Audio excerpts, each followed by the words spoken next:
বছরের প্রথম দিন সবাই যাচ্ছে পিকনিক করতে, নাই কেউ ঘুরতে। তো আমরা বাড়িতে বসে কি করবো, একটা মজার রেসিপি বানালাম যেটা দেখলেই জিভে জল চলে আসবে।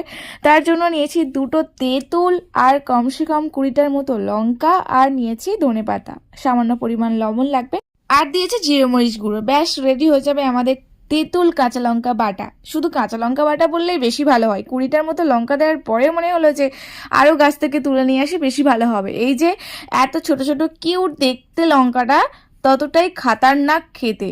যতটা দেখতে সুন্দর ততটাই কাজটাও সুন্দর। আর এইদিকে বোন তো বলছে ভয় করছে, দুপুরে জমিয়ে আমরা খাওয়া দাওয়া করেছি সবাই মিলে মাংস ভাত, কিন্তু এত সুন্দর টেস্ট হবে কাঁচা লঙ্কা বাটাটা, মারাত্মক। তোমরাও বাড়িতে একবার ট্রাই করতে পারো। মিঠাই তো খাওয়া, আমি এই যে কথা বলছি আমার জিভ থেকে জল চলে আসছে। কার কার তেঁতুল খেতে ভালো লাগে বলো। আর এই যে ফিল্মি স্টাইলে বললাম, দারুণ না, ফিল্মি নয়, এই যে কুকিং একটা চ্যানেল আছে, সেই চ্যানেলের নাম ভুলে গেছি, যাই হোক উনি বলে খুব সুন্দর, তাই ওনার মতো